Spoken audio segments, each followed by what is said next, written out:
Jama'a barkanmu da warhaka ga takaitaccen labaran namu daga ASRAH 24 TV gaskiyar zance.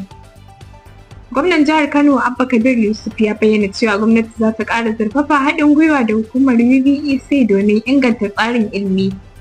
Ya ce sabon makarantar bilingual da aka gama a Kiru za ta dinga karɓar ɗalibai da ma'aikata gwargwadon cancanta kawai babu son kai ko siyasa.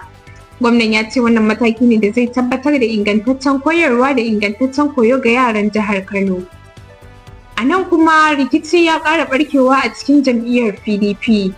Duk da korar wasu manyan jagororin PDP da ake cewa magoya bayan ministan Abuja Nyesom Wike ne, faɗan siyasar jam'iyyar bai lafa ba. A wannan karan ɓangaren da aka ce na Wike ne ya ƙayyade zaman NEC na jam'iyyar kuma za a yi ne a ranar Talata. Wannan mataki ya sake tayar da ƙura, yana cewa rikicin cikin gida na PDP yana ƙara zurfi fiye da yadda ake tsammani.